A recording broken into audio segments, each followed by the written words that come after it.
Alright, let's begin. At the very start of the 20th century, the Edwardian homes sat in a strange, slightly drafty in-between moment of history. Electricity existed, technically, but not in the way it would soon. Central heating was a rumor. Radiators were rare. Most people stayed warm using methods that had not changed much in centuries, just rearranged slightly to look more modern. Coal dust drifted through parlors. Fires were coaxed, not switched on. Heat was uneven, unreliable, and always temporary. Rooms were warmed individually, bodies strategically positioned, and daily routines quietly shaped around where the warmth happened to be at that moment.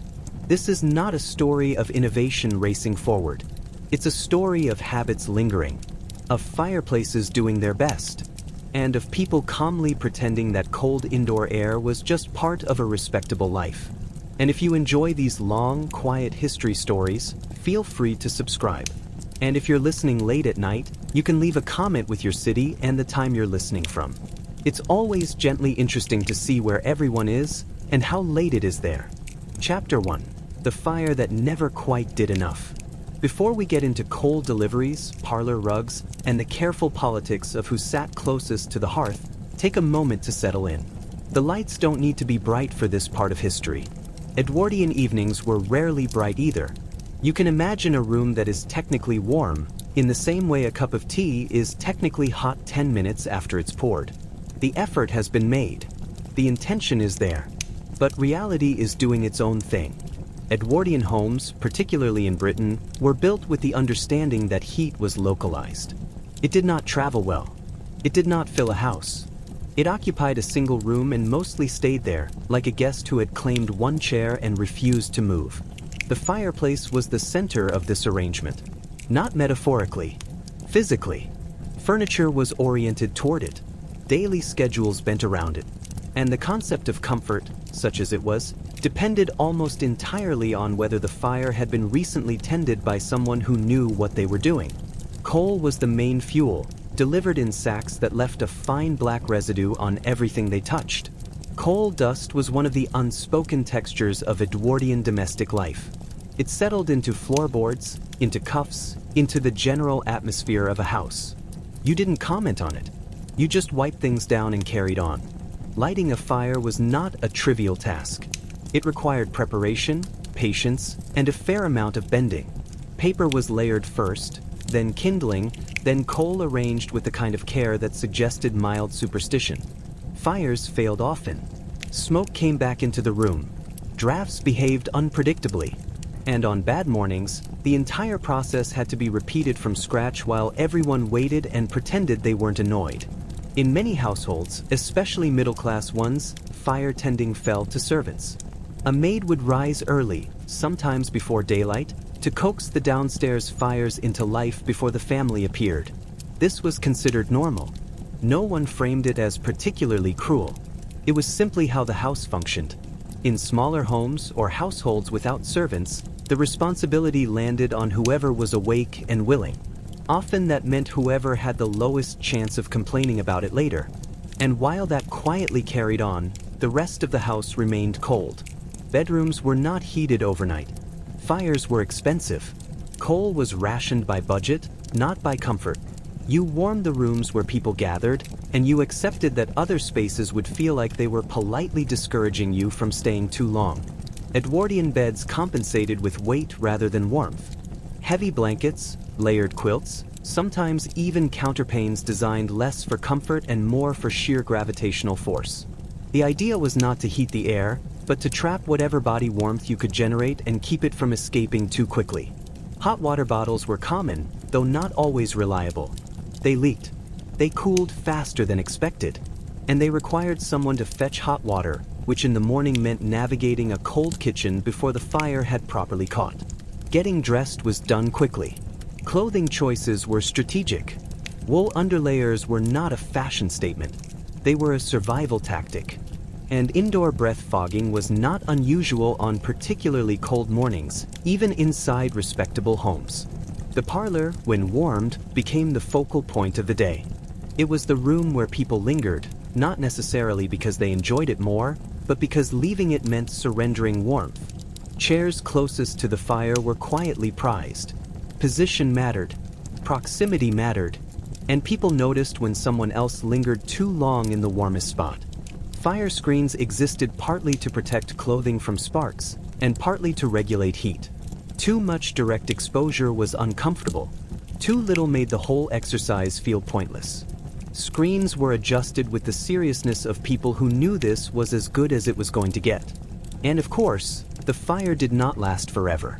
Coal burned down. Ashes accumulated. Someone had to tend it again. Fires demanded attention throughout the day, and neglect showed quickly. Let's drift over, for a moment, to the architecture itself.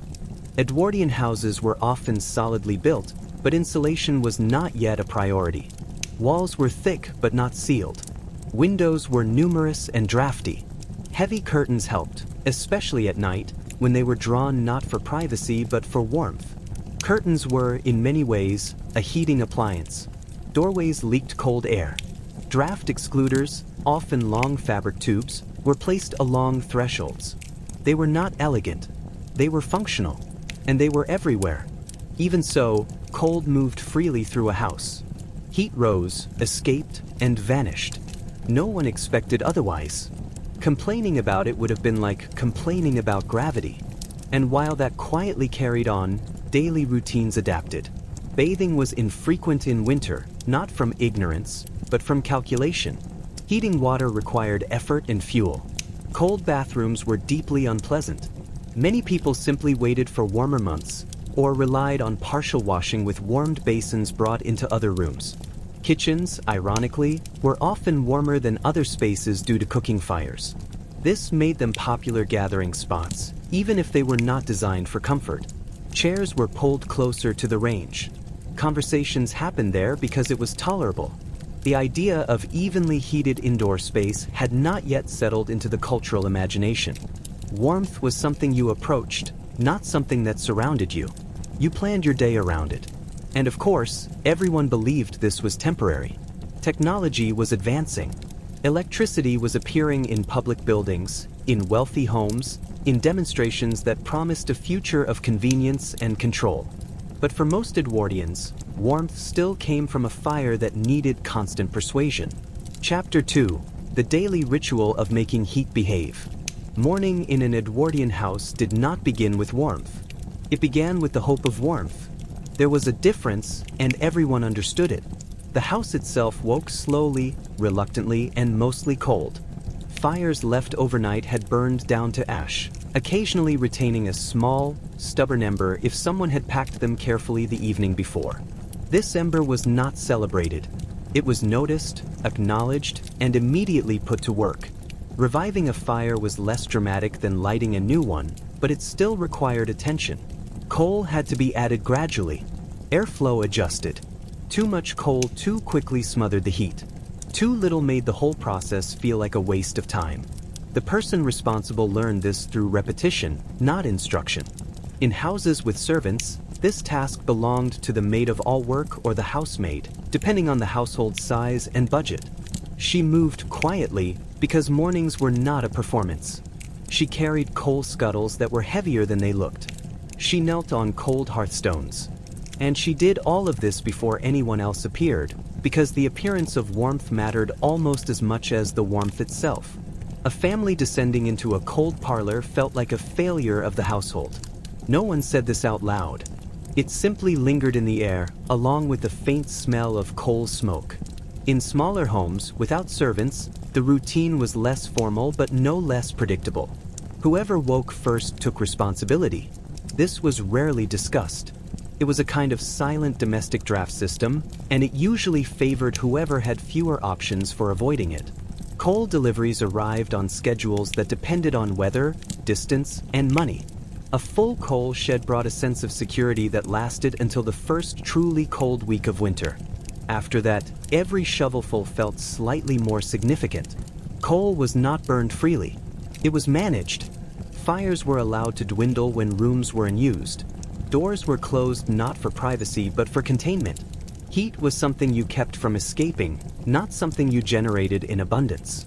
And while that quietly carried on, the house itself participated in the routine. Rugs were layered on floors to block drafts creeping up through gaps in the boards. These rugs were thick, heavy, and not particularly hygienic by modern standards. They trapped dust, soot, and whatever else came in on shoes. No one worried about this. Cleanliness had limits. Warmth did not. Windows were a constant problem. Large windows let in light, which was appreciated, but they also let out heat, which was not. Heavy curtains were drawn at dusk, sometimes earlier on particularly grim afternoons. The act of closing curtains was less about ending the day and more about sealing the room. Some households used secondary glazing in winter, attaching additional panes or fabric coverings to reduce drafts. This was fiddly, imperfect, and never quite worked as advertised. Still, it was something to do. And doing something felt better than doing nothing. Bedrooms followed their own logic. Fires were rare there, reserved for illness or extreme weather. Instead, warmth was concentrated in the bed itself.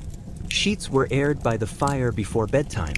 Sometimes a warming pan, essentially a metal pan filled with hot coals, was slid between the sheets to take the edge off the cold. This practice came with risks, which everyone knew and mostly ignored. Embers spilled. Sheets scorched. Occasionally something worse happened, though such incidents were spoken of vaguely and without detail. The pan was removed.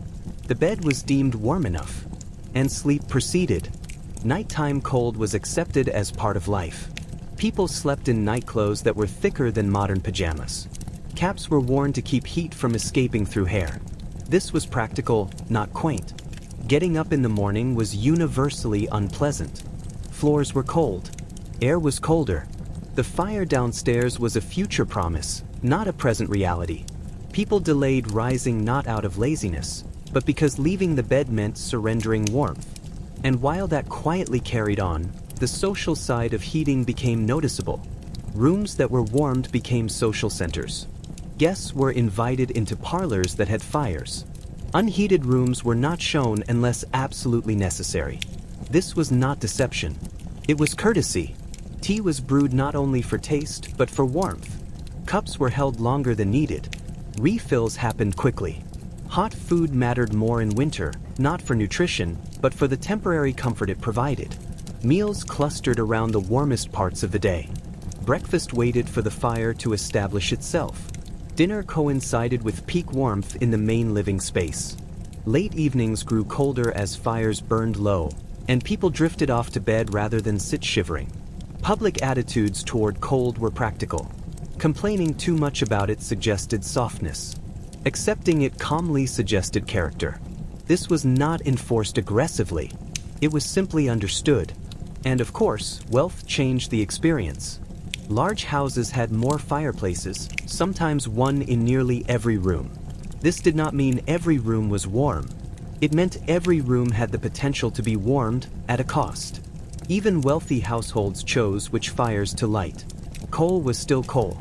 Servants were still human. Some upper-class homes experimented with early forms of central heating, usually hot water systems driven by coal boilers. These were expensive, temperamental, and often underwhelming. Pipes clanked. Heat arrived slowly. Rooms were lukewarm at best. Still, these systems were talked about with optimism. For most Edwardians, though, warmth remained personal and local. It followed people around the house in small ways. A shawl here, a footstool closer to the hearth there. Hands extended toward the fire during conversation, then pulled back politely when they got too warm. The rhythm of tending fires structured the day.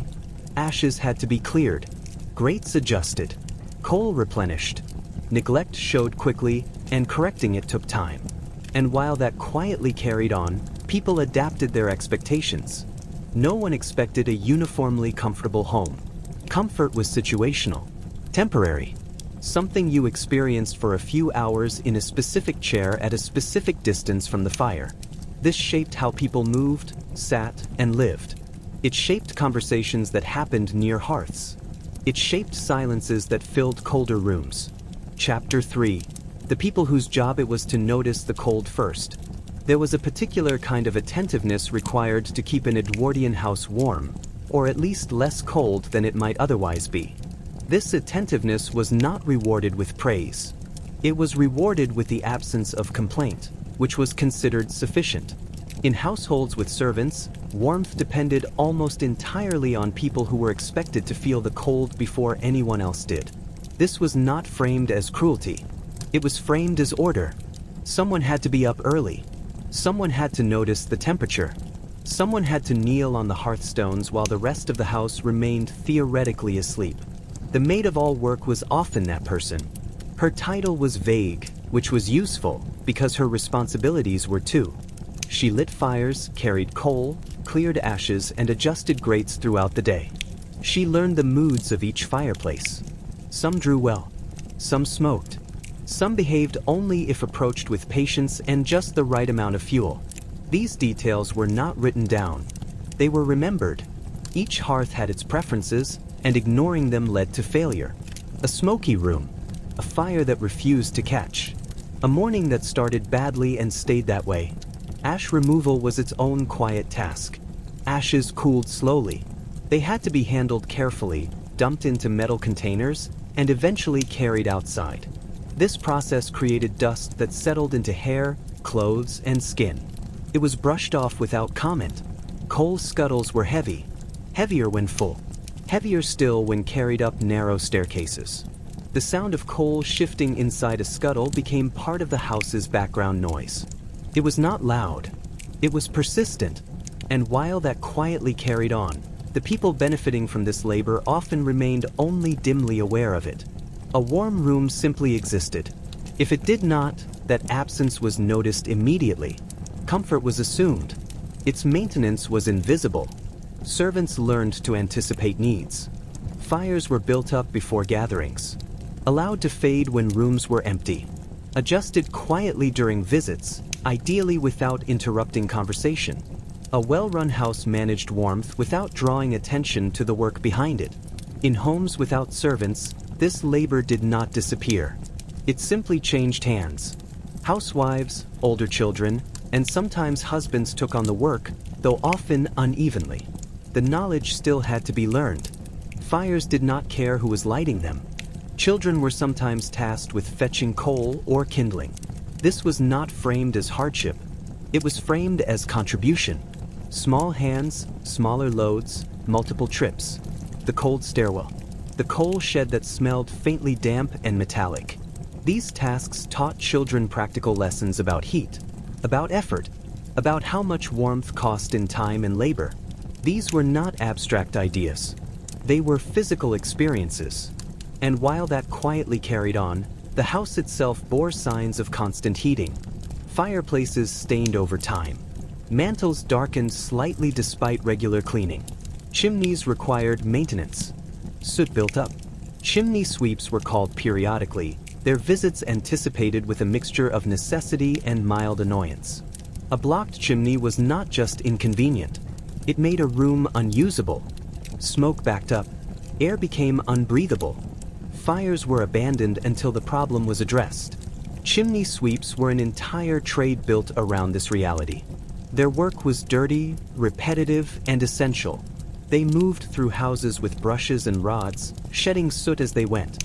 Their presence marked a brief interruption in domestic order, tolerated because the alternative was worse.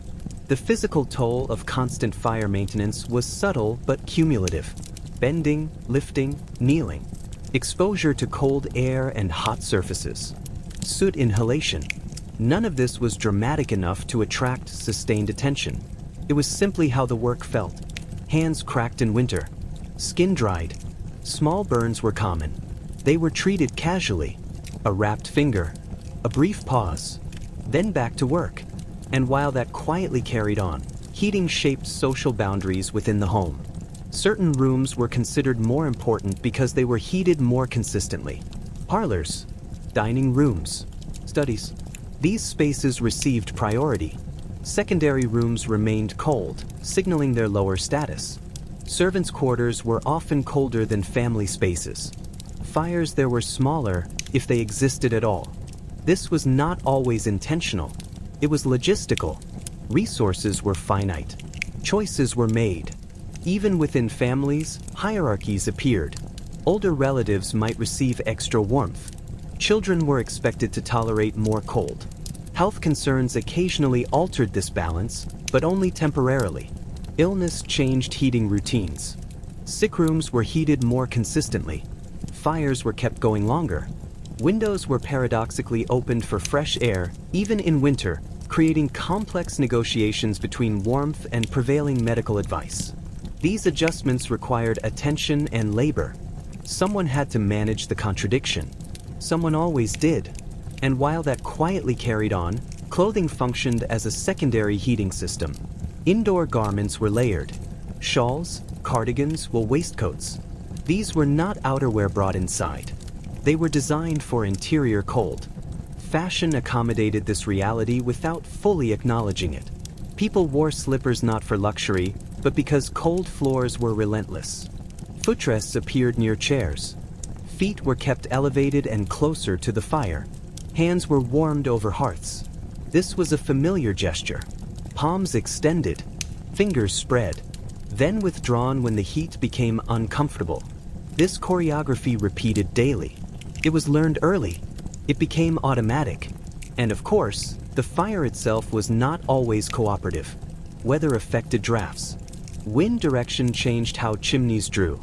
A fire that behaved yesterday might sulk today. Smoke entered rooms unexpectedly. Windows were opened briefly, reluctantly, to clear the air, sacrificing what warmth had been gained. These moments were endured with mild irritation. Fires were adjusted. Screens repositioned. Life resumed. And while that quietly carried on, evenings brought their own pattern. Fires were built up in late afternoon. Coal added in anticipation of longer hours indoors. Lamps were lit. Curtains drawn. The house contracted around its warm core.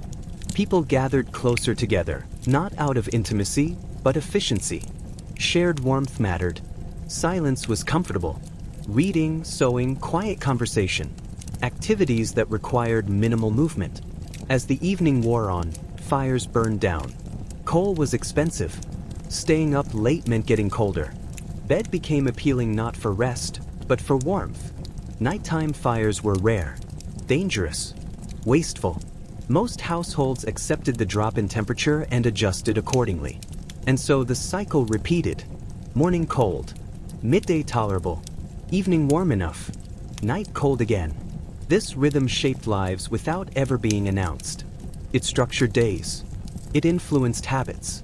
It trained expectations. Edwardian homes were not hostile places.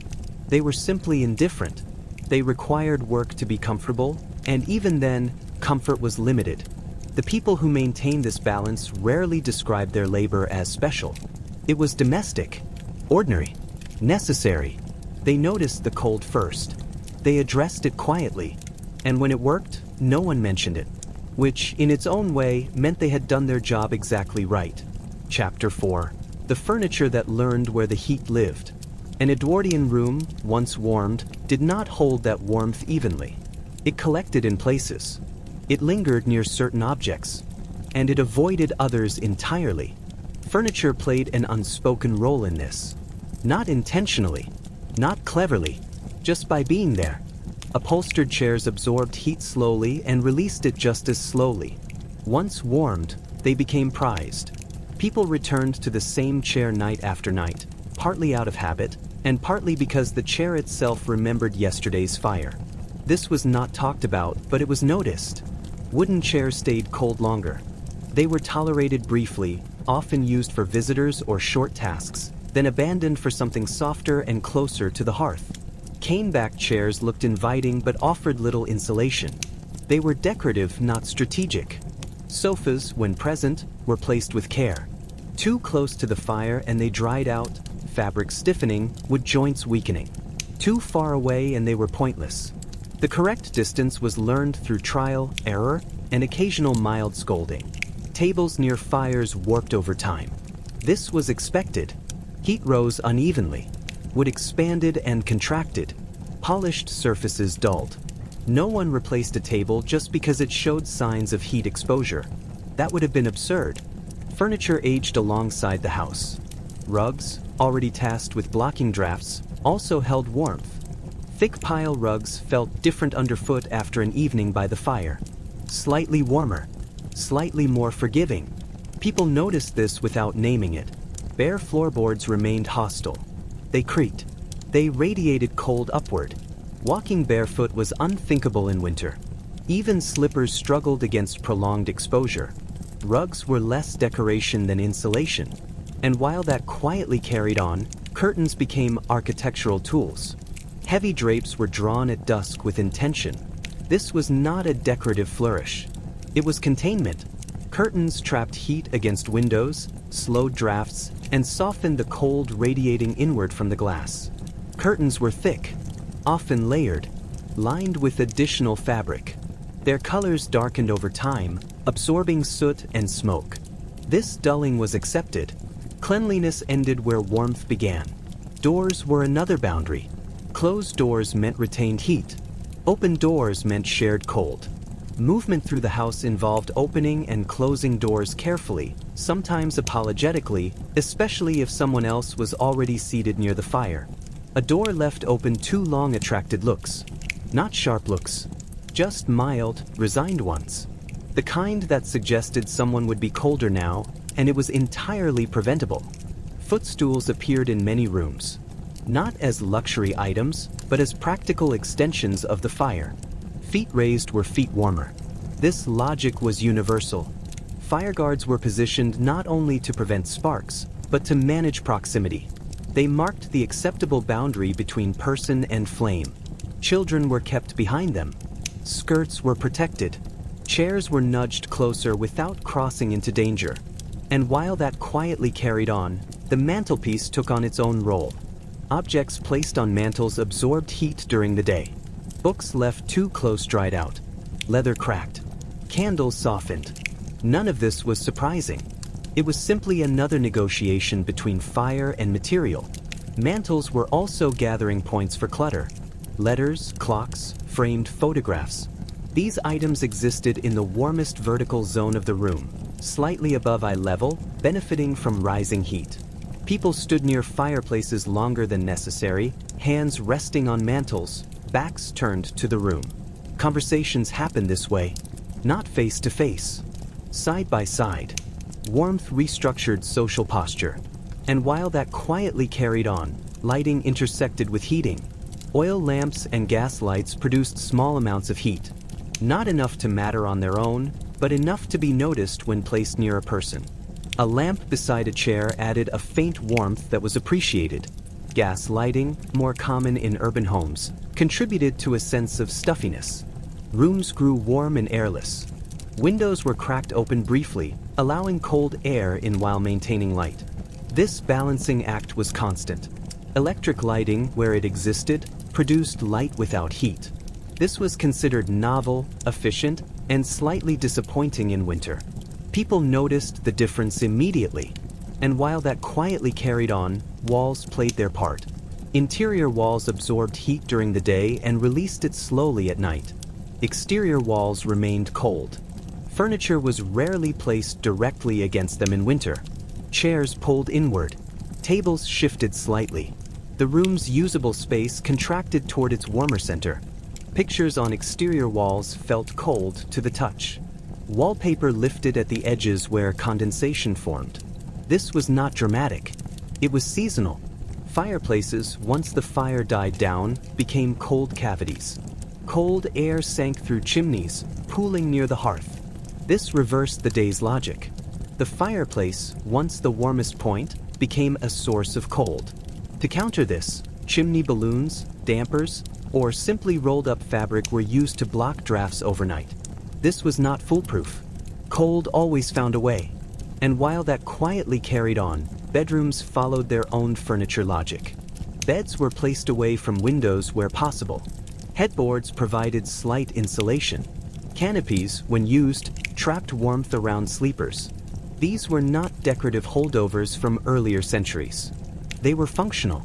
Wardrobes against exterior walls felt cold when opened. Clothing was chilly to the touch. Getting dressed required resolve. People did it quickly.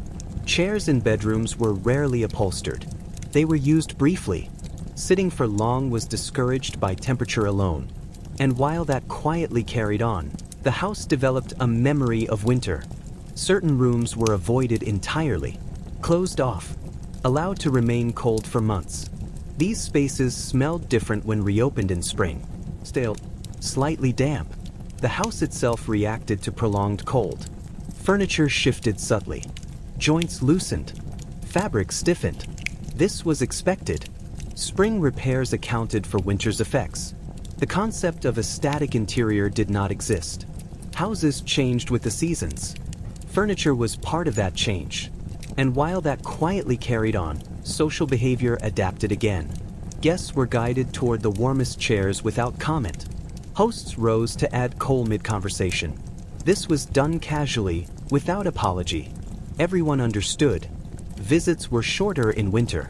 Lingering meant getting colder. People timed departures around the fire's strength. Evening activities were chosen based on proximity to heat. Reading near the fire. Sewing within reach of warmth. Board games clustered tightly. Activities that required movement migrated to warmer rooms. Children played on rugs near the hearth, not because it was cozy, but because everywhere else was less inviting. And while that quietly carried on, the objects themselves aged into familiarity. A chair with worn arms meant someone had sat there often, close to the fire. A rug thinned near the hearth showed where feet had gathered. These marks were not flaws. They were records. Edwardian interiors did not chase novelty. They accumulated evidence. The furniture knew where the heat lived. And over time, so did the people. They sat where it made sense. They moved when it faded. They adjusted without thinking.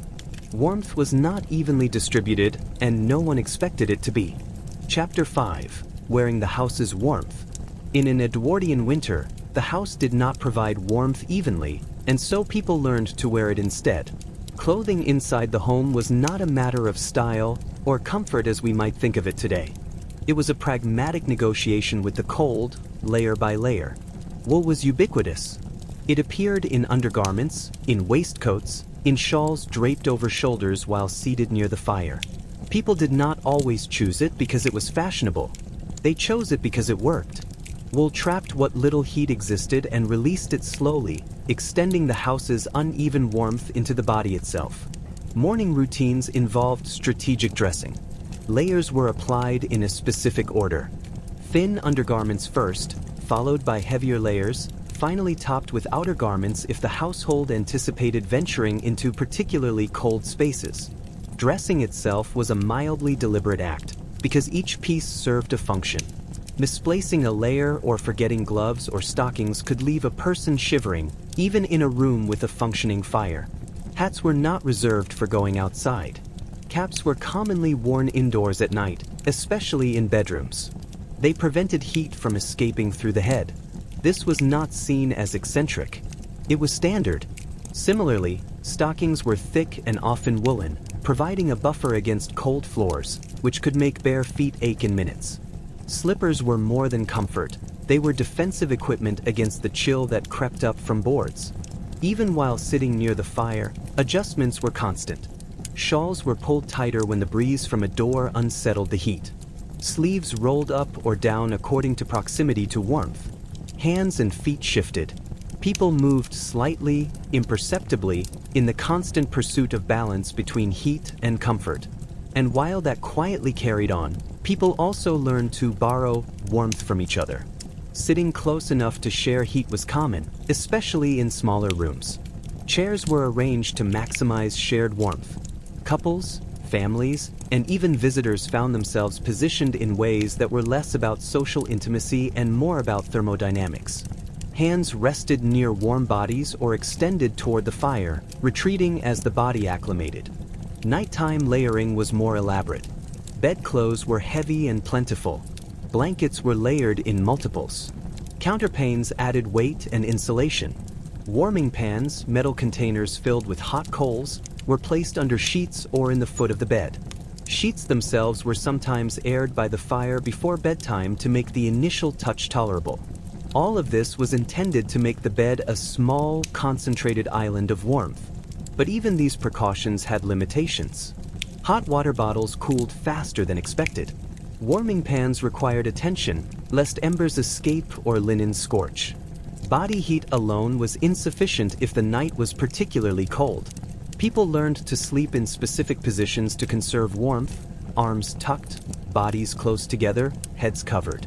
Comfort was calculated, not incidental. And while that quietly carried on, routines formed around the natural rhythm of heat availability. Breakfast happened once the fire had achieved a sufficient temperature. Midday tasks were scheduled according to where the warmth lingered. Evening gatherings were delayed until the house felt tolerable. Evenings were often spent near a single fireplace, with the rest of the house ignored. Clothing reflected both practicality and the house's limitations. Cardigans were draped over shoulders while seated. Layers were added incrementally. Gloves, rarely removed indoors, allowed hands to handle tasks without losing heat. People wore multiple layers not for fashion, but because heat needed carrying wherever one went. In effect, individuals became mobile extensions of the heating system, moving warmth from room to room by proximity and careful layering. And while that quietly carried on, there was an almost meditative quality to the repetition. Dressing, undressing, adjusting layers, moving closer or farther from heat, all became a slow rhythm. People did not hurry. They had learned that rushing did not generate warmth. It only made the cold more noticeable. Even social rituals were influenced by this layering. Tea, conversation, sewing, reading, and even minor domestic work were performed in a state of constant negotiation with the cold. People paused to move closer to the fire. Hands were warmed. Shawls adjusted. Feet repositioned. These were small, almost imperceptible gestures that cumulatively maintained comfort. In the context of Edwardian life, personal layering was not extraordinary. It was ordinary. It was necessary. People became intimately aware of their clothing, the fire, and the spatial limitations of warmth. Each adjustment was deliberate. Each choice calculated. And over time, individuals internalized the logic of heat distribution so completely that it became second nature. And while that quietly carried on, the house itself continued to dictate patterns of movement, positioning, and daily schedule. Clothing, furniture, fire placement, curtains, and personal habit all interacted to create a dynamic, uneven system of comfort.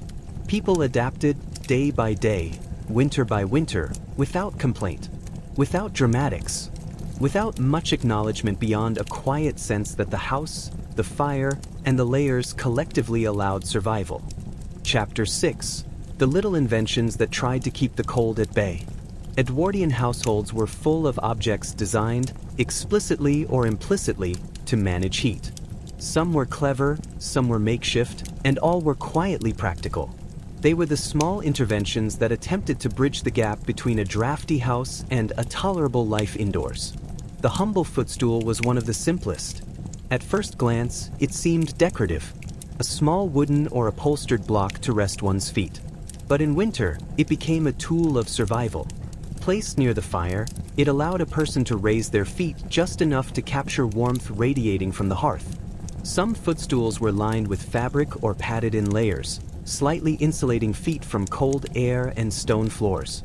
People used them consistently. The ritual of moving a foot onto a warm stool was almost meditative. Hot water bottles were another quiet marvel. Simple rubber or metal containers filled with heated water, they were placed under blankets or held close to the body. They leaked sometimes. They cooled unexpectedly fast. They occasionally caused minor burns. Yet they remained a staple. They offered a small, concentrated heat that the house itself could not provide. Warming a bed this way was a deliberate act, a prelude to sleep that required planning and attention. Chimney dampers and draft stoppers were less glamorous but equally essential. Chimney dampers could be closed partially when the fireplace was not in full use, preventing cold air from rushing down the flue and into the room. Draft stoppers, often long fabric tubes weighted with sand or beans, were positioned along doorways to prevent heat from escaping under doors. They were simple, effective, and occasionally neglected, with consequences that became painfully clear within minutes. Curtains played a dual role, both as decoration and as insulation. Heavy drapes, often layered, trapped heat near windows. They slowed the infiltration of cold and retained whatever warmth had been generated by the fire. Some households added secondary curtains, essentially inner layers of fabric hung specifically to block drafts. The process of drawing, adjusting, and layering curtains became part of the daily rhythm, especially as daylight waned. Warming pans were another common solution. Essentially metal containers filled with hot coals, they were slid into beds to take the chill off sheets and blankets. This required care. The pans had to be wrapped in cloth to prevent scorching. They had to be monitored to maintain an effective temperature. People learned to place them at the foot of the bed, or sometimes at the sides, to provide a gentle, lingering warmth that compensated for the cold air that seeped in through walls and windows. Even the design of furniture contributed subtly. Upholstered chairs absorbed heat from the fire and retained it for a short while, offering a small reprieve from the room's overall chill. Wood, by contrast, remained cold and unforgiving, making placement near the hearth a matter of strategic choice. Rugs, thick and often layered, trapped heat near the floor, providing small islands of comfort. Each item became part of a network of warmth, a system that operated quietly in the background of daily life. And while that quietly carried on, people also relied on movement. Walking from one room to another, performing domestic tasks, or even shifting position within a chair contributed to the redistribution of heat. Activity was not only functional but also adaptive. Cold was less noticeable when one was engaged, and the simple act of moving slightly increased warmth through circulation. Even small personal habits intersected with these objects. Hands were kept near the fire, briefly resting on mantles or lamp bases. Feet were tucked under chairs or on footstools. Shawls were adjusted to trap warmth. People learned to manage microclimates within their rooms, finding spots where heat lingered and positioning themselves accordingly. And while that quietly carried on, the awareness of drafts became instinctive. A slight gust under a door, a chill near a window, a cold patch on the floor, all were noted, sometimes unconsciously, and responded to with subtle adjustments. A footstool moved slightly. A curtain tugged. A warming pan repositioned. Heat was negotiated constantly, in tiny increments, through observation and intervention. In essence, every Edwardian home became a choreography of objects and bodies, each element playing a role in mitigating the cold. Nothing was spectacular. Nothing drew attention. It simply functioned, day after day, winter after winter, quietly sustaining the inhabitants. Chapter 7. Anticipating the long season of cold. Edwardian households did not treat winter as a series of isolated cold days. Winter was a long negotiation, stretching across months. Houses, furniture, and people adapted to its rhythm in advance, creating patterns that endured until spring reluctantly arrived. Preparation began early. Curtains were hung or layered before the first frost. Rugs were placed strategically, sometimes in rooms that were rarely used, to trap heat whenever those rooms were needed. Furniture was arranged with both comfort and draft in mind. Chairs, tables, and beds were positioned according to experience, knowledge accrued over years of winter, observing where warmth lingered and where cold dominated. In wealthier households, fireplaces were inspected and cleaned in advance of the first major cold snap. Ashes were cleared. Grates adjusted. Coal deliveries scheduled to avoid running low at the worst possible time. In smaller homes, similar precautions were taken on a more modest scale, though always with the same underlying logic: anticipate, organize, and minimize unnecessary exposure to cold. Seasonal clothing was brought out in stages. Heavier woolens were retrieved from storage, checked for moth damage, mended if necessary. Layers were arranged for maximum flexibility. People understood that the temperature within the home could fluctuate dramatically over the course of a day, so readiness was key. Wearing a light layer in the morning and adding thickness by midday became standard practice. Windows received special attention. Drafts were noted and blocked, sometimes with rolls of fabric tucked into sills. Secondary glazing was added when possible. Even temporary measures like newspapers jammed into cracks were not uncommon, especially in less affluent homes. These small adjustments reduced the relentless intrusion of outside cold. And while that quietly carried on, people also adjusted routines around heating availability. Tasks that required extended periods away from the hearth, laundry, dishwashing, cooking, were scheduled when heat from the kitchen fire could compensate for exposure to cold elsewhere. Errands outside were planned during the warmest parts of the day. Movement through the house was intentional, minimizing unnecessary passage through cold corridors. The psychology of warmth also shifted. Cold was accepted as an inevitable aspect of life, rather than a temporary annoyance. Complaints were muted. Strategies were quietly implemented. People learned to tolerate certain levels of discomfort because constant management was impossible. It was easier to anticipate the cold than to eliminate it.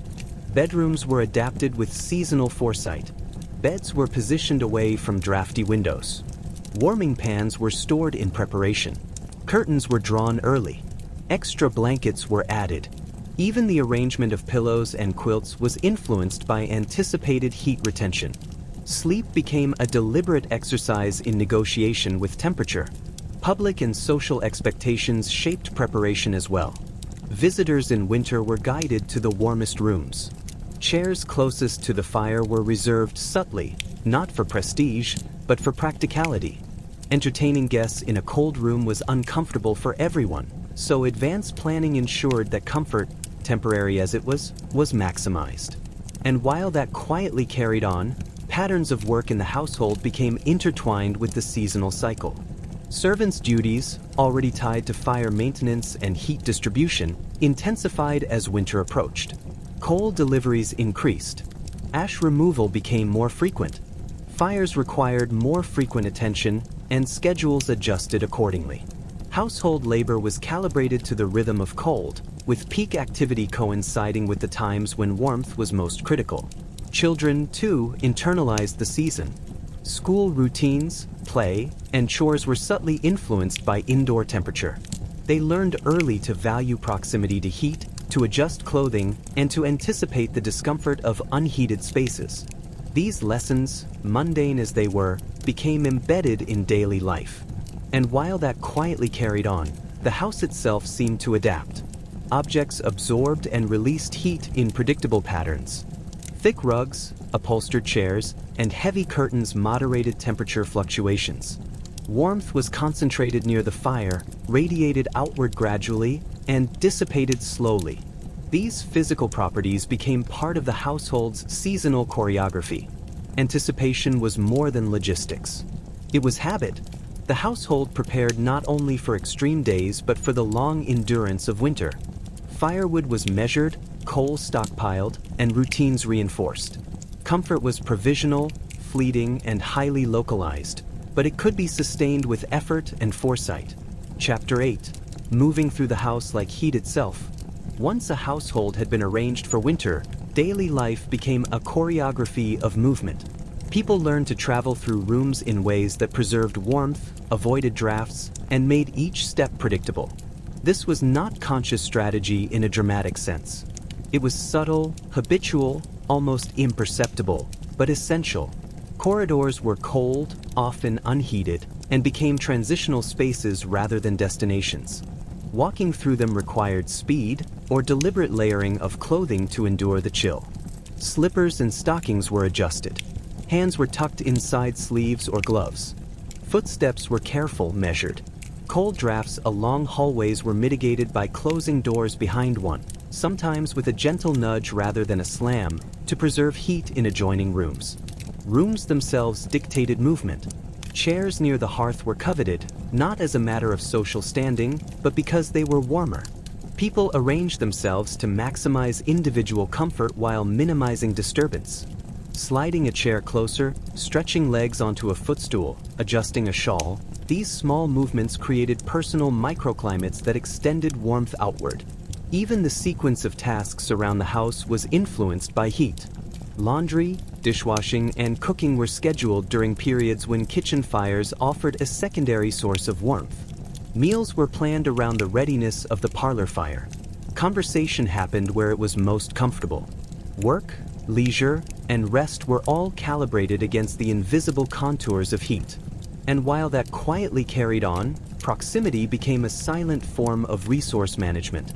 Sitting near a fire, even in silence, allowed warmth to be shared with others nearby. Families positioned themselves intentionally, though not dramatically, so that those most vulnerable to cold, children, older relatives, or the unwell, benefited from the house's limited heat. People unconsciously formed clusters around warm spots, adjusting position over time as the fire dimmed or fuel ran low. Furniture placement reinforced these habits. Chairs and sofas were rarely moved haphazardly during winter. Their positions were part of an understood map of warmth. Even shifting slightly could make a significant difference in comfort. People adapted postures accordingly, hands extended toward the fire, legs tucked, heads leaning slightly forward, small adjustments that maximized retention of heat. Movement also served as a source of warmth itself. Light activity in cold rooms, dusting, sweeping, tending the hearth, produced body heat, which partially offset the chill. Even seemingly idle adjustments, stretching, shifting weight, or moving from one side of the chair to another, were small, continuous contributions to personal comfort. And while that quietly carried on, the timing of daily routines became intimately tied to the fire's rhythm. Breakfast was delayed until fires had achieved sufficient warmth. Afternoon tasks were scheduled to coincide with the lingering heat in the main rooms. Evening gatherings began once warmth had concentrated near a hearth. Evening baths, where possible, were brief, time to avoid prolonged exposure to cold rooms. Corridors, stairs, and cold corners were navigated with awareness. People learned where drafts were strongest, where walls absorbed heat poorly, and how to avoid the coldest points. The house itself became a guide, shaping movement patterns without overt instruction. Children learned this choreography naturally. Play was often clustered near warm areas. Studies or quiet activities were performed in spots with the most consistent heat. Exploratory movement in the house was measured against comfort, not curiosity alone. Habits formed early and were rarely consciously examined. Guests, too, were incorporated into this subtle system. They were guided toward warm spots without comment. Conversation clusters formed naturally in areas of comfort. Standing in cold corners was discouraged, gently, by placement of chairs or the arrangement of furniture. And while that quietly carried on, subtle gestures communicated awareness of temperature to others. Hands extended toward warm surfaces, slight adjustments of shawls, repositioning of feet on footstools, all signaled not only personal comfort but also awareness of shared warmth. This was unspoken, practical, routine. Through this combination of movement, positioning, and layered clothing, Edwardians extended their limited heat. It became a dynamic, ongoing negotiation between people and their environment. No room was entirely warm. No fire was permanent. Yet, through careful movement and awareness, comfort could be maintained sufficiently for daily life to continue with minimal disruption. Chapter 9. Social life shaped by warmth. In Edwardian winters, warmth was more than a personal concern. It quietly dictated social patterns within the household. Meals, conversation, and leisure all adapted to the availability of heat. This was not dramatic or particularly conscious. It simply became habit, repeated year after year, winter after winter. Dining arrangements reflected the fire's influence. The table might be moved slightly closer to the hearth. Chairs adjusted so those who were most sensitive to cold sat nearer to the warmth. These adjustments were subtle. No one announced them. No one complained if they ended up in a colder spot. It was simply understood that comfort followed certain paths through space. Meal times themselves were scheduled with consideration for heat. Breakfast occurred once the fire had reached a moderate temperature, enough to make sitting in the parlor tolerable. Lunch or dinner often coincided with the peak warmth of the day in the main rooms. The hearth dictated the rhythm. Food was served where it could be consumed in relative comfort, and even the preparation of meals in kitchens benefited from the heat generated by cooking fires. Conversation clustered naturally in the warmer parts of a room. People instinctively chose chairs near the hearth. Guests were guided there politely.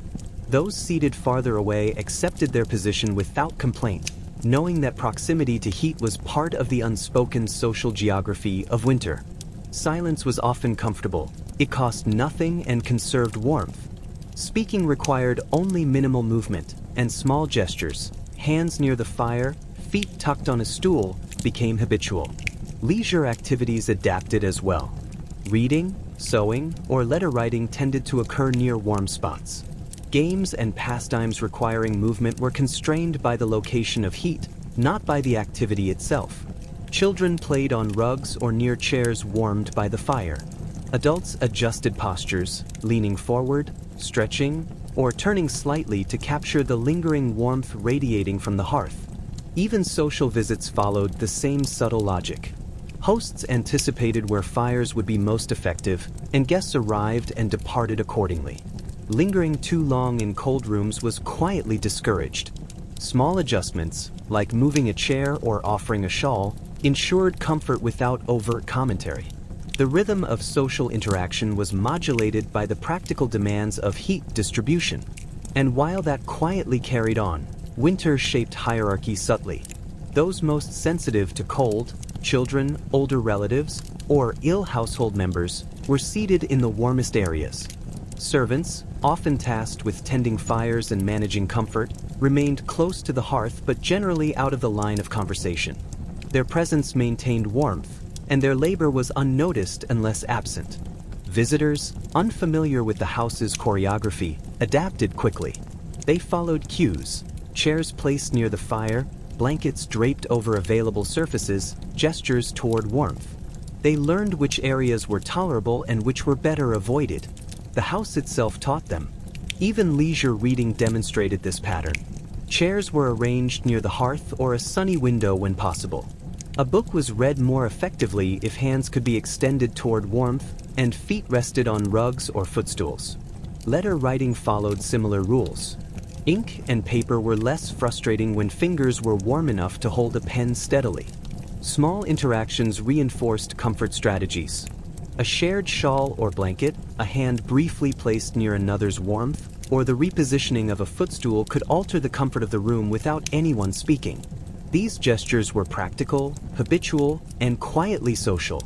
And while that quietly carried on, patterns became predictable. Families settled into familiar sequences. Wake, gather near fire, eat, perform chores, converse, retreat to bed. The sequence was guided less by preference than by temperature. Comfort dictated behavior in ways both subtle and persistent. This persistence created continuity. Households learned from each winter. Adjustments were cumulative. The memory of past seasons informed current habits. Furniture placement, curtain layering, and daily routines all reflected experience. Repetition reduced effort and enhanced the efficiency of warmth distribution. Chapter 10. The Invisible Labor of Warmth. In an Edwardian home, the visible comfort of warmth depended almost entirely on invisible labor. This labor was repetitive, quiet, and rarely acknowledged. Without it, the carefully balanced systems of heat, furniture, and clothing would collapse into cold inefficiency almost immediately. Servants, when present, were the primary custodians of this invisible work. The maid-of-all-work, housemaid, or occasionally a butler oversaw fires, curtains, coal, and the subtle shifts that allowed a room to feel tolerable. They rose early to coax flames into life. They added coal carefully, monitoring smoke, airflow, and ember behavior. Fires were rarely left to their own devices, as coal burned unevenly and draft patterns changed throughout the day. This labor was physical and continuous. Ashes needed clearing. Coal had to be distributed to different fireplaces. Grates required adjustment.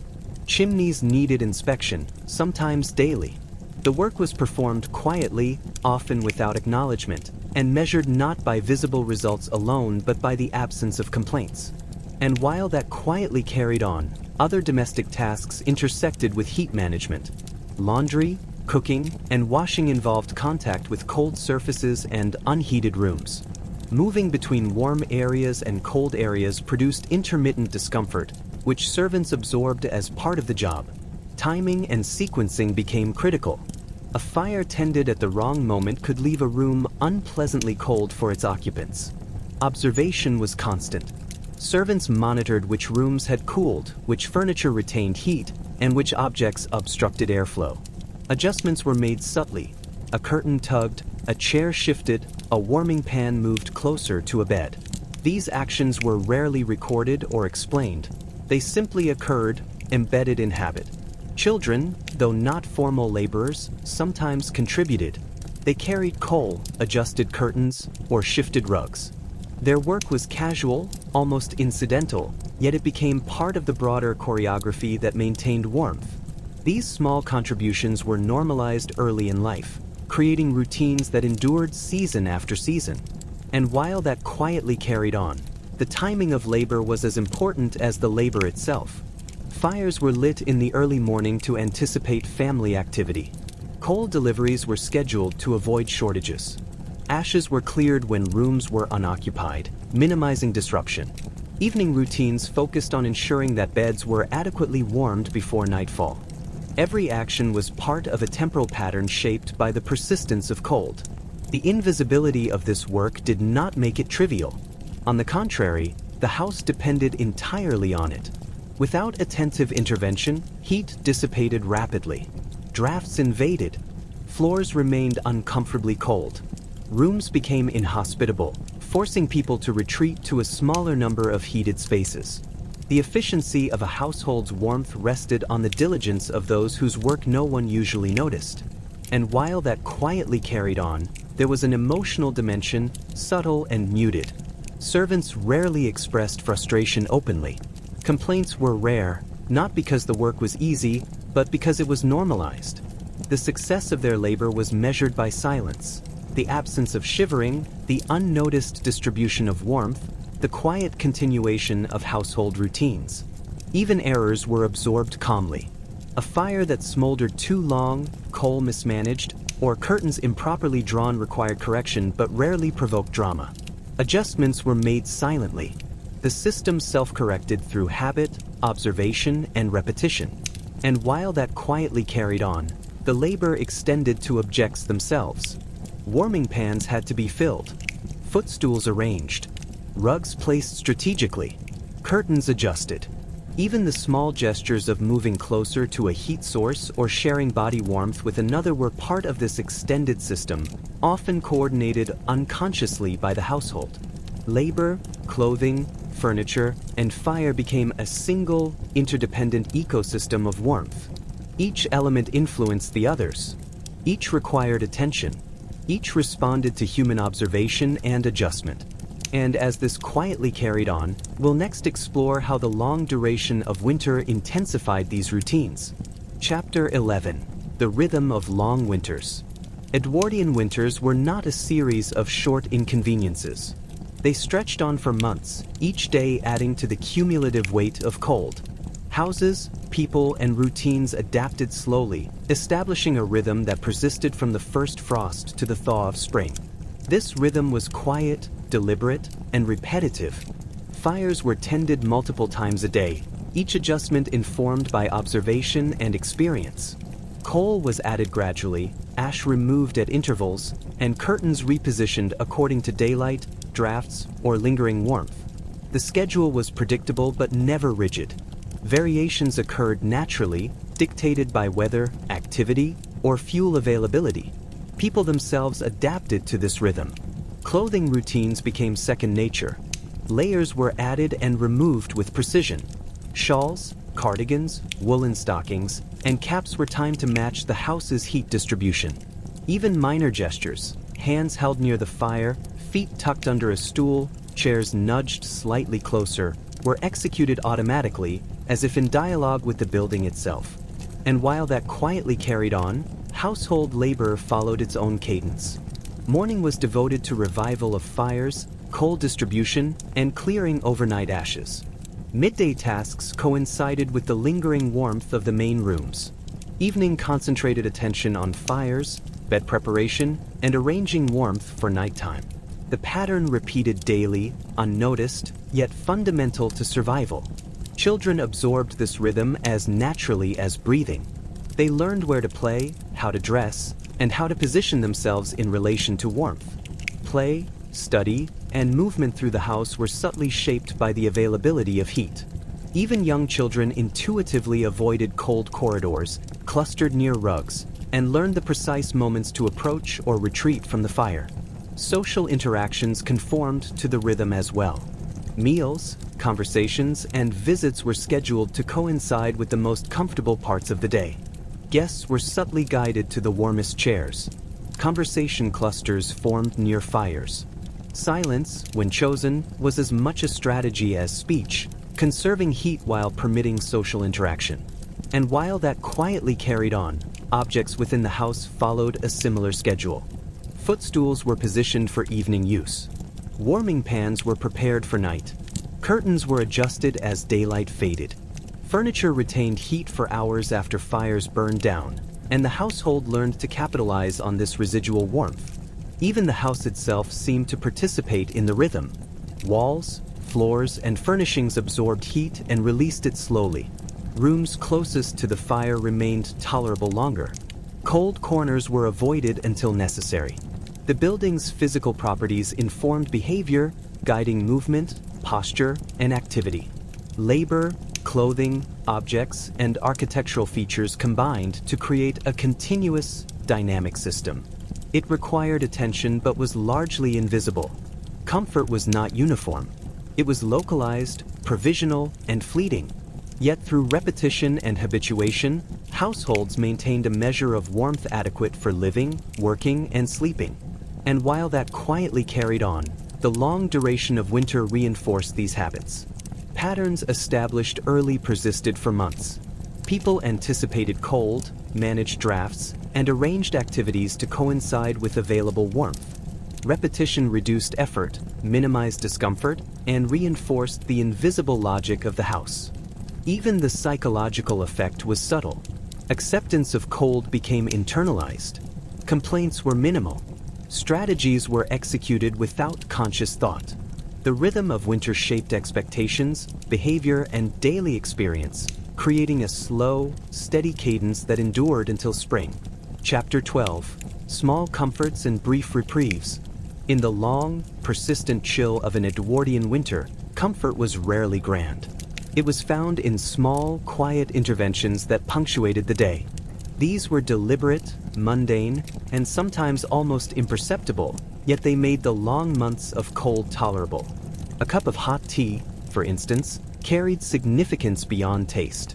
It was warmth held in a vessel, transported to hands chilled by cold floors or drafty rooms. The steam rising from the cup was itself a minor miracle. Holding it provided heat, and sipping it added another layer of comfort. These moments were brief but cherished, repeated multiple times throughout the day. Meals functioned similarly. Food was warm when served near the hearth, sometimes retaining its heat for longer than would otherwise be possible. Soups, stews, and porridges were staples because they delivered energy and heat simultaneously. Eating near the fire amplified both senses of warmth and satisfaction. Even small gestures, holding a spoon close to the body, leaning toward the plate, sitting near the warmest chair, were adjustments that maximized comfort. And while that quietly carried on, shared warmth became its own comfort. A shawl draped across shoulders, a foot resting close to another's, or simply sitting near someone else all provided subtle heat exchange. These practices were social as much as practical, reinforcing quiet bonds while sustaining physical comfort. Blankets and heavy fabrics were not only for night. They appeared on chairs, over laps, and sometimes across shoulders during quiet activities. The weight and insulation provided by these layers allowed for hours of tolerance in rooms that would otherwise be uncomfortably cold. The rhythm of adding and removing layers became habitual, synchronized with the movements of the house and the fire. Even small rituals, like positioning a warming pan at the foot of a bed, adjusting curtains as the sun faded, or moving a rug slightly closer to a drafty door, became part of daily life. These actions were subtle but cumulative, each contributing to a network of warmth that sustained the household through long days and nights. And while that quietly carried on, timing played a role in comfort. Tasks were scheduled not only for practicality but for warmth. Morning chores were adjusted to coincide with fires that had reached adequate temperature. Evening activities, reading, sewing, conversation, occurred near residual heat, optimizing the limited warmth available. Even short pauses, like standing near a fire before returning to a colder room, were incorporated into daily rhythms. Children internalized these small comforts intuitively. A rug near the fire became the natural play area. A chair close to the hearth was preferred for study. They learned the value of proximity, the advantage of layering, and the small pleasures of heat delivered in measured doses. Servants, too, coordinated these minor interventions. They ensured that teas were hot when delivered, fires maintained, blankets folded and positioned, and rooms adjusted for comfort. Their labor, though often unnoticed, structured the availability of these small pleasures, creating predictable and reliable moments of relief. And while that quietly carried on, even minor objects took on importance. Footstools, warming pans, thick curtains, and upholstered chairs were not merely functional. They became essential extensions of warmth itself. People treated them with care, recognizing their subtle but irreplaceable role in daily life.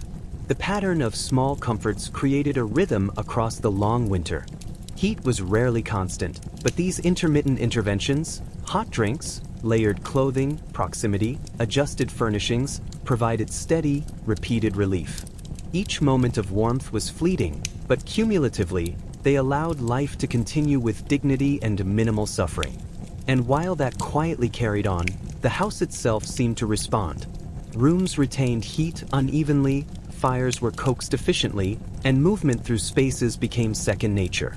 Small comforts, layered with deliberate habit, transformed a relentlessly cold environment into one that was survivable, if never luxurious. Chapter 13: The Quiet Chill of Early Mornings. Early mornings in an Edwardian winter were a negotiation with cold that began before most people were fully awake. Rooms retained the chill of the night. Floors were hard and unyielding, windows radiated frost, and walls had absorbed only a fraction of the previous day's warmth. Waking up meant confronting this residual cold, slowly, deliberately, and with expectation. Beds were islands of warmth, insulated by blankets, counterpanes, and occasionally a warming pan left at the foot. Still, leaving these temporary sanctuaries was inevitable. Feet hit cold floors first, hands brushed against sheets that had cooled overnight. Even the simple act of sitting upright required awareness and adaptation. People moved slowly, letting clothing, layered blankets, and body heat adjust gradually to the surrounding temperature. And while that quietly carried on, morning routines were structured around heat. Fires were rekindled in main rooms before the household fully rose.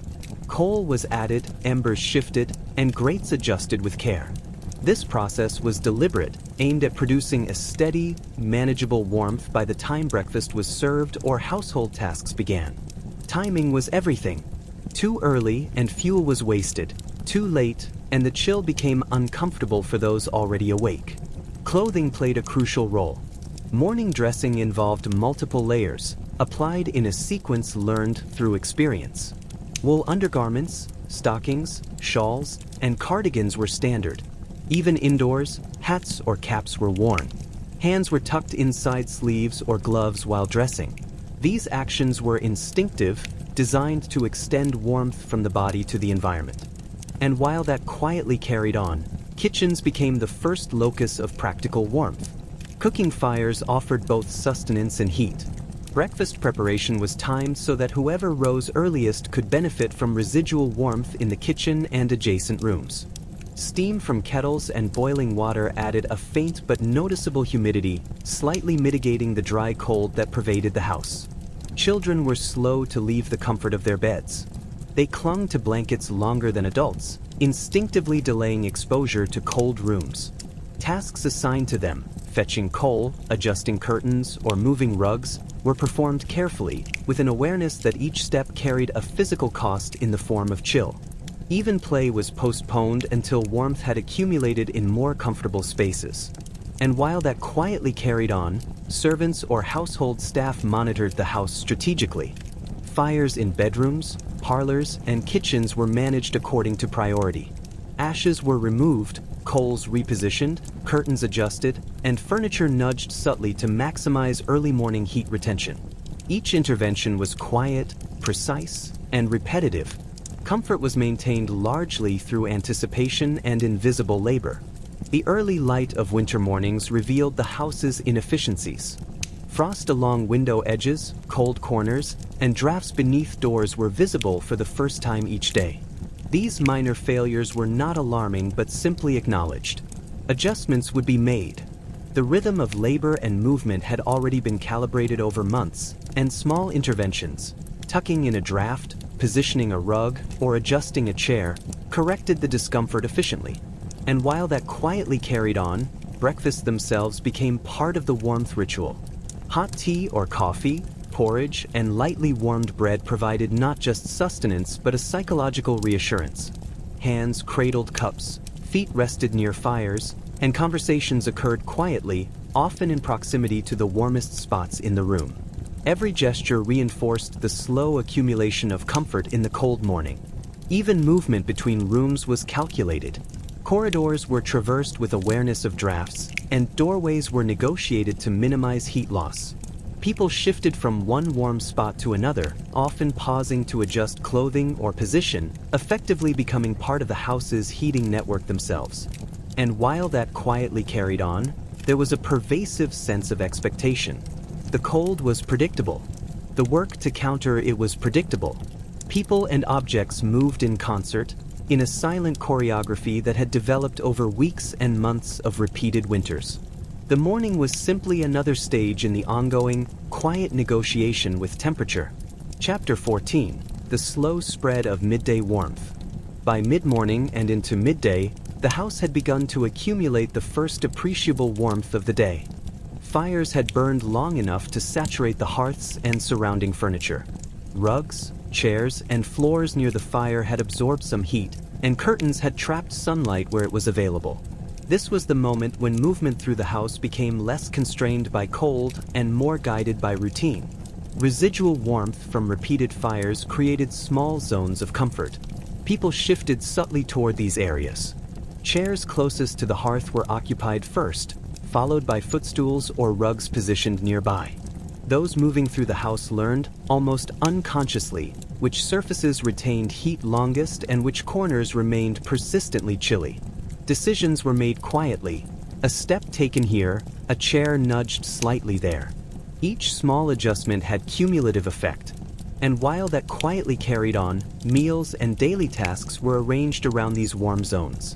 Breakfast might have been early, but midday meals, light lunch or tea, were positioned where heat was most concentrated.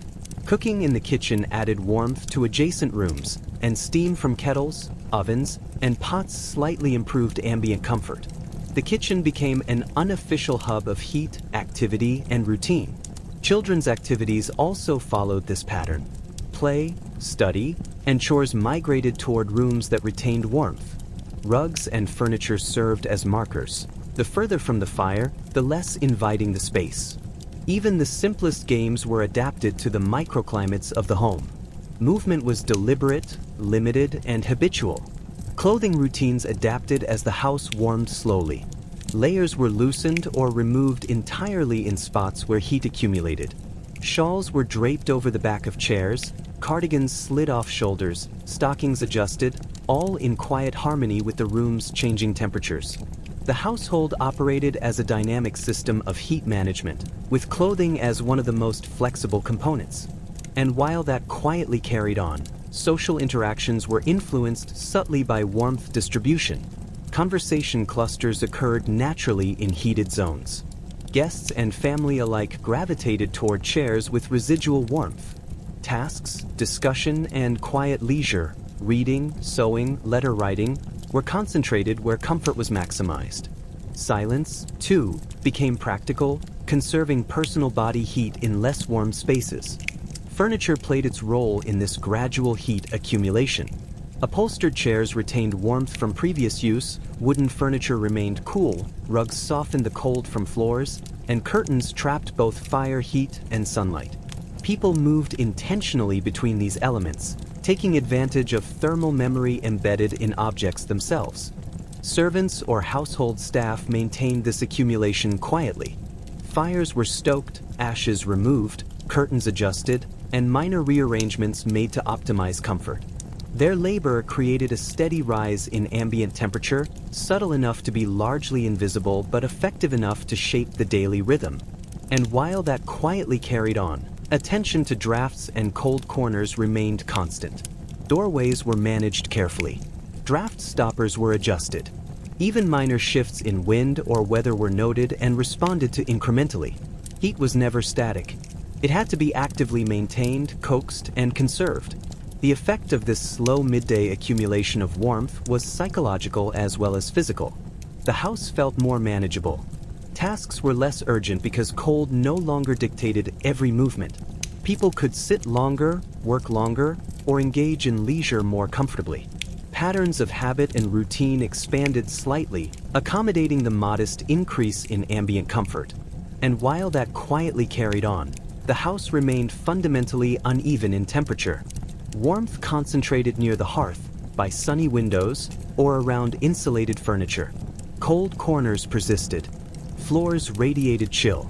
Windows continued to leak drafts despite curtains. Yet the contrast became manageable. People learned to navigate these zones with instinct, timing, and habitual gestures, creating a steady, predictable rhythm of comfort. Chapter 15: The Gradual Descent into Evening. As afternoon waned, Edwardian homes began the subtle transition toward evening. The sun lowered, shadows stretched across floors, and the ambient warmth that had accumulated during midday began to ebb. Rooms closest to the hearth remained comfortable, but corners, doorways, and areas far from the fire slowly reclaimed their chill. The house shifted from a state of mild warmth to one of careful management. People adjusted with quiet deliberation. Shawls were retrieved from chairs, cardigans pulled back on, and layers readjusted. Footstools were repositioned nearer to the fire, rugs shifted slightly to cover cold patches, and curtains were fully drawn to trap the residual heat from the day. These were small gestures, barely noticed, but cumulatively they allowed comfort to persist despite the encroaching cold. And while that quietly carried on, household routines subtly changed. Evening tasks were scheduled around the most heated spaces. Meals were timed so that food could be eaten while seated near the hearth. Cooking fires contributed warmth, and kitchens became temporary centers of activity, with family or staff taking advantage of the concentrated heat. Movement between rooms was deliberate, minimizing exposure to cold zones and reducing the body's heat loss. Children were sensitive to the descending temperature. Play became restricted to rugs and chairs nearest the fire. Homework or quiet activities occurred in these zones as well. Even minor movements, stretching, shifting position, adjusting hands or feet, were performed with awareness of their thermal consequences. Clothing became central again. Layers were added incrementally, hats and gloves sometimes worn indoors, and shawls repositioned to cover shoulders or laps. Every adjustment was informed by the house's uneven heat distribution. People responded to microclimates intuitively, shifting their bodies to capture lingering warmth. And while that quietly carried on, furniture took on a renewed importance. Upholstered chairs retained heat from earlier use, wooden furniture remained cold and was avoided, and rugs absorbed the day's warmth, creating predictable zones of comfort. Footstools and cushions became tools of strategic positioning, while curtains and window coverings moderated the encroaching evening drafts. Social interactions followed the rhythm of warmth. Conversations clustered around the fire. Guests were guided subtly to the warmest seats. Activities requiring movement were concentrated near heated areas, while quieter, sedentary tasks were naturally drawn to comfort zones. Silence became practical, conserving energy and body heat, and intermittent warmth dictated pacing and spacing within the room. Servants and household staff remained attentive, though their work was largely invisible. Fires were stoked, coals redistributed, ashes removed, and curtains adjusted. Small, precise actions maintained a steady heat gradient, allowing the household to navigate the descending temperature with minimal discomfort. And while that quietly carried on, the house itself responded to the encroaching evening. Walls cooled, floors radiated chill, and windows leaked drafts despite careful preparation. Warmth became localized, concentrated near the hearth and insulated surfaces. Movement and positioning within the house became increasingly calculated, and habits established over months of winter were relied upon instinctively. Even simple domestic rituals were adapted. Evening teas, small meals, and reading sessions were synchronized with the fire's output. People adjusted posture, clothing, and seating to maintain comfort. Each adjustment was small, unremarkable, and yet cumulatively crucial to enduring the cold. And while that quietly carried on, the household prepared for nightfall. Beds were readied, warming pans prepared, and footstools, rugs, and curtains positioned for the final hours of wakefulness. These preparations were deliberate, anticipatory, and habitual, ensuring that the transition from evening into night would be as comfortable as possible. Chapter 16: The Long, Measured Hours of Night. Nighttime in an Edwardian winter was the ultimate test of the household's quiet preparations. Darkness arrived early, temperatures dropped steadily, and the house became a series of microclimates. Warm near the fire, cold elsewhere, and chillier still in rooms and used during the day. Surviving the night required a combination of objects, clothing, routines, and patience, all orchestrated with subtlety and repetition. Beds became the central focus of nighttime warmth. Heavy mattresses, blankets, counterpanes, and quilts were layered deliberately. Warming pans, filled with hot coals, were positioned at the foot or sides of the bed. Sheets were sometimes aired by the fire before bedtime to ensure a tolerable initial touch. Even small adjustments, like tucking layers tightly around the body or positioning a pillow to block a draft, contributed to thermal comfort. And while that quietly carried on, clothing routines for bed were carefully calibrated. Woolen undergarments, stockings, nightcaps, and shawls were added in layers. Hands and feet were kept covered. Caps prevented heat loss from the head. The body became an integrated heat system, with layers functioning as insulation, the bed as a reservoir, and warming pans as intermittent reinforcement. The choreography of bedtime was deliberate and slow. People entered beds methodically, ensuring that each layer was properly positioned. Sheets were smoothed, blankets adjusted, and warming pans checked for temperature. Movements were minimal once the bed was occupied, as shifting unnecessarily could allow heat to escape. Even small gestures, moving a hand closer to the warming pan, adjusting a foot under a thicker blanket, were intentional and carefully timed. And while that quietly carried on, household labor continued behind the scenes. Fires were maintained until the last possible moment. Curtains were drawn fully, doors closed, and draft stoppers adjusted. The night demanded vigilance, even when the household itself had settled into sleep. The invisible work of maintaining warmth extended well beyond conscious attention, embedded in habit and expectation. Children, acclimated to these routines from early experience, moved with precision. Their beds were arranged near residual warmth, often with extra blankets or layers. Even their movements, rolling over, adjusting limbs, were tempered by an awareness of heat retention. Play or activity was long finished. Focus shifted entirely to maintaining comfort through the night. Social and familial interactions were muted, subtle, and often nonverbal. Sharing blankets, offering a hand to warm, or sitting briefly near a fire before bed were part of a quiet negotiation. These gestures required no words. They were practical, habitual, and almost ceremonial in their repetition. And while that quietly carried on, the house itself became part of the system. Walls absorbed heat from the evening fires, floors retained slight warmth under rugs, and furniture radiated residual comfort. Even the structure of the house, imperfect though it was, contributed to localized zones of relative warmth. People learned to position beds, chairs, and personal items in relation to these zones with instinctive precision. Time moved differently at night. The long, still hours accentuated small discomforts and small pleasures alike. Every retained bit of warmth became precious. Every draft was noted, even subconsciously.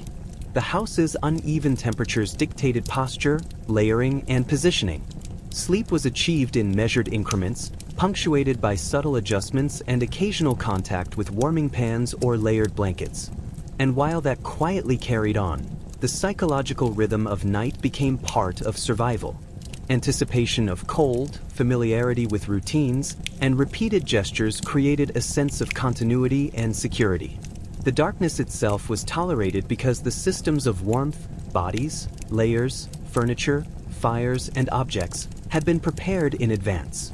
Night became manageable, even if never truly comfortable. By midnight, most of the household was still. Heat was localized, layered, and actively conserved. Movements were minimal. Adjustments were subtle. Sleep occurred in stages, punctuated occasionally by minor shifts to capture warmth. The night, long and impartial, was endured through repetition, foresight, and the patient interplay of body, objects, and house. And while that quietly carried on, the dawn of a new winter day awaited, requiring a delicate transition, beds to floors, layers readjusted, fires rekindled, and the familiar rhythm of morning slowly recommencing. This quiet cycle of night and day repeated endlessly, season after season, shaping lives through its persistent, patient cold. Chapter 17: Bridging the Coldest Hours. The transition from night to morning in an Edwardian winter was a slow, deliberate process. The coldest hours often occurred just before dawn, when residual warmth from evening fires had faded and the house had settled into near-uniform chill. Surviving this period required anticipation, routine, and subtle coordination between people, objects, and the structure itself. Beds were the first line of defense. Layering during the night, quilts, blankets, counterpanes, and occasionally a warming pan had preserved a pocket of warmth. Yet by the early pre-dawn hours, this heat had dispersed. The habitual adjustments learned over countless winters became essential: feet tucked under thicker layers, hands repositioned near the body, and slight shifts in posture to minimize heat loss. These movements were almost imperceptible, repeated unconsciously, and critical for comfort. And while that quietly carried on, the body itself became an instrument of warmth. Small movements generated heat without disturbing sleep. Stretching a limb slowly, curling slightly, or pressing against a blanket or mattress released localized warmth. Even breathing was moderated, consciously or not, to maintain a pocket of heat around the torso and head. Clothing layers played a role throughout the night. Nightcaps, woolen stockings, and undergarments worked in concert with bedding. Adjustments were subtle. A cap slightly repositioned, a blanket tugged closer, a shawl wrapped more tightly. The house's cold dictated these incremental behaviors. Comfort was achieved in degrees, never absolute, but consistently sufficient for continued rest. And while that quietly carried on, objects contributed their part. Warming pans cooled but remained useful for intermittent contact. Rugs retained residual warmth from evening foot traffic. Footstools, chairs, and upholstered furniture radiated faint heat absorbed earlier. Every item in the room participated quietly, extending the period of tolerable cold. Fires, maintained or reignited, formed another layer of continuity. Hearths in main rooms or kitchens were occasionally tended during these pre-dawn hours, sometimes by servants, sometimes by household members rising briefly for practical reasons. Small adjustments to coals, logs, and dampers ensured that the heat would return steadily as the morning approached. Children, acclimated to these rhythms, experienced the cold in measured stages. They moved minimally, adjusted layers instinctively, and awaited the eventual return of warmth from fires or daylight. Their awareness of spatial warmth, the areas of residual comfort, the paths to the hearth, the microclimates created by furniture, guided their small nocturnal movements. And while that quietly carried on, the house itself dictated patterns. Drafts became perceptible under doors and along windows. Cold corners intensified. Walls and floors radiated chill. People adjusted positioning, layered blankets, and moved minimally to compensate. Each household developed a tacit understanding of where heat persisted and where additional effort was required. The psychological rhythm of these hours was subtle but present. Anticipation of the approaching morning created a quiet patience. Sleep was punctuated by intermittent adjustments, each measured, deliberate, and habitual. The house and its occupants moved in tacit collaboration, maintaining comfort just enough to endure until the fires and routines of morning resumed the cycle of managed warmth. And while that quietly carried on, the eventual arrival of light and the rekindling of household activity marked a shift. The long pre-dawn chill gave way to measured motion, fires stoked, bedding adjusted, clothing layers reapplied. The rhythm of warmth resumed, bridging the coldest hours with the familiar, patient continuity that defined Edwardian winter life. And as this quietly carried on, we'll next explore the modest adaptations in daily work, how chores, errands, and domestic labor were choreographed to coincide with warmth and minimize exposure to the coldest periods of the day. Chapter 18. Choreographing work around warmth. In Edwardian homes, daily work was quietly dictated by the rhythm of heat.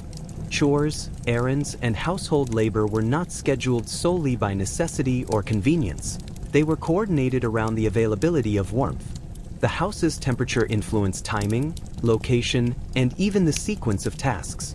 Morning labor began once fires had been tended and rooms had reached a minimally tolerable temperature. Coal was distributed, ashes removed, and hearths stoked. Servants, or household members in smaller homes, then moved to kitchens, bedrooms, and parlors, performing tasks that required longer exposure to cold areas while heat was still concentrated. The first sweep of activity was deliberate. Timing, movement, and clothing were all calibrated to minimize discomfort. And while that quietly carried on, tasks were prioritized according to thermal efficiency. Laundry, for instance, was scheduled to coincide with kitchen fires. Boiling water, washing, and drying generated additional warmth. Movement between heated and unheated areas was minimized, and clothing layers adjusted accordingly. Even seemingly simple tasks required awareness of temperature gradients within the house. Children's contributions to work followed the same subtle rules. Carrying coal, tidying rooms, or assisting in the kitchen was done near warm zones whenever possible. Play and chores blended. Proximity to heat was a guiding factor in deciding where to perform tasks, rather than leaving cold areas unattended. Lessons, sewing, or reading were similarly constrained by warmth. And while that quietly carried on, larger household tasks were choreographed for maximum efficiency. Dusting, sweeping, and arranging furniture were performed when residual warmth from the morning fires remained. Floors that had been warmed earlier were less biting under bare feet. Doors were managed to retain heat in occupied spaces. Even minor tasks, like adjusting curtains or moving footstools, contributed cumulatively to comfort while maintaining workflow. Timing extended beyond the morning. Midday offered the broadest zones of accumulated warmth. Fireplaces, rugs, and sunlit areas created comfortable spaces where tasks could be performed with minimal discomfort. Meals, sewing, ironing, and writing were timed to coincide with these windows of relative warmth. Effort and patience were intertwined with temperature, creating a subtle choreography that directed the day. And while that quietly carried on, servants' labor remained largely invisible but essential. Coals were replenished, fires monitored, and heat managed spatially. Even minor corrections, repositioning a rug, adjusting a draft stopper, or nudging a footstool, were performed with deliberate timing to optimize comfort for themselves and household members.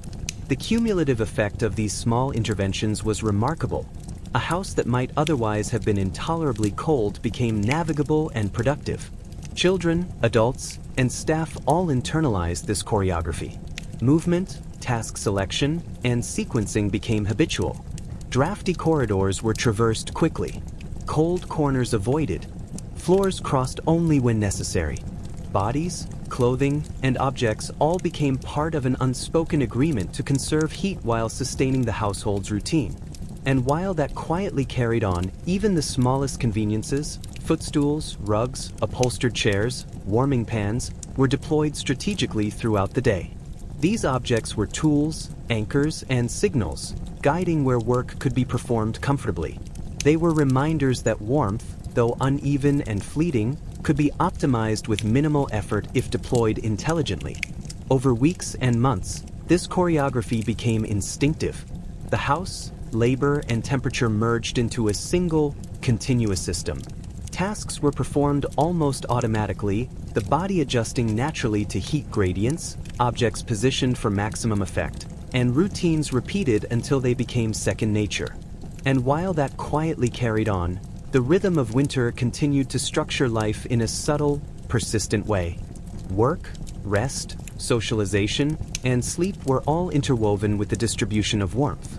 The household existed as a continuous negotiation between cold and comfort, habit and necessity, objects and bodies, spanning days, weeks, and months. And as this quietly carried on, we'll next explore the small, overlooked rituals of personal care, how washing, dressing, and attending to the body were managed carefully to navigate temperature extremes, preserve warmth, and minimize discomfort throughout the day. Chapter 19. The quiet rituals of personal care. Personal care in an Edwardian winter was a slow, deliberate practice, shaped entirely by the availability of warmth. Washing, dressing, grooming, every small bodily task had to contend with the persistent cold that permeated rooms, floors, and furnishings. These routines were rarely urgent, dramatic, or intrusive.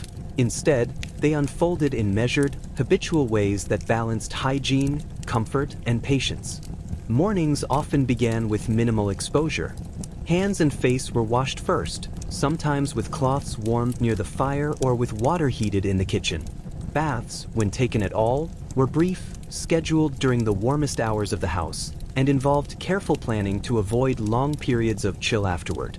Towels were prepared in advance, sometimes placed near residual heat, and clothing was staged so that the body could be covered immediately upon finishing the wash.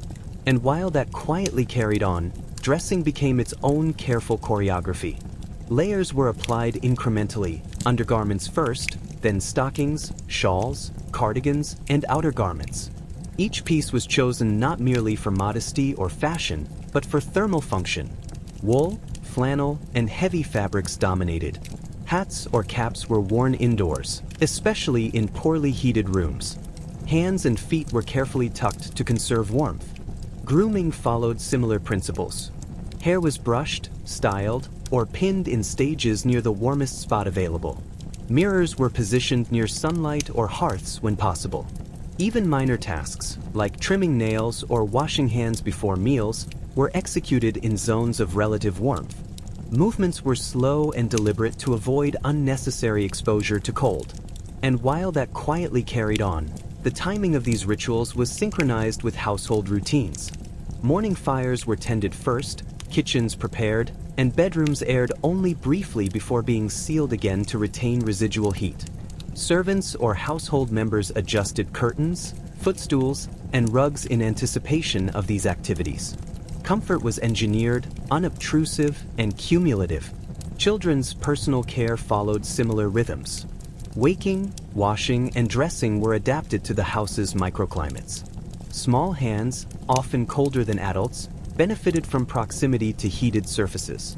Layers were added or adjusted in increments, and play or chores were delayed until the warmth of midday made activity tolerable.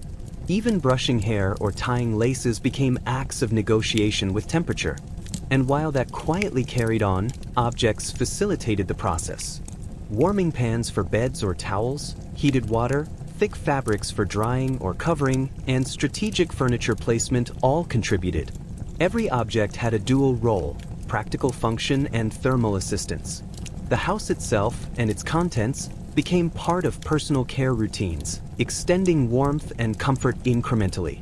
Even small deviations, like a cold breeze from an open door or an unexpectedly drafty corridor, were addressed with micro-adjustments. Hands were tucked into sleeves, shawls wrapped tighter, and movements shortened. Every gesture, though seemingly trivial, contributed to a broader system of thermal management that had been learned and refined over years. And while that quietly carried on, these rituals reinforced habits that extended beyond immediate comfort. Awareness of heat zones, timing of tasks, layering, and strategic use of objects all became second nature. The household operated as a continuous system. Bodies, fabrics, fires, furniture, and daily routines intertwined to sustain life through the relentless, measured cold. By evening, these rituals would repeat in reverse. Clothing layers would be removed only as warmth from fires or heated rooms permitted. Hands and face might be refreshed briefly before bed. Children and adults alike learned to stagger exposure, maximizing comfort without disrupting the delicate balance of the household's warmth ecosystem. And while that quietly carried on, the day's long arc of temperature, labor, and ritual folded seamlessly into the night, preparing both body and house for the familiar negotiation with darkness, cold, and the patience required to endure the winter's quiet persistence.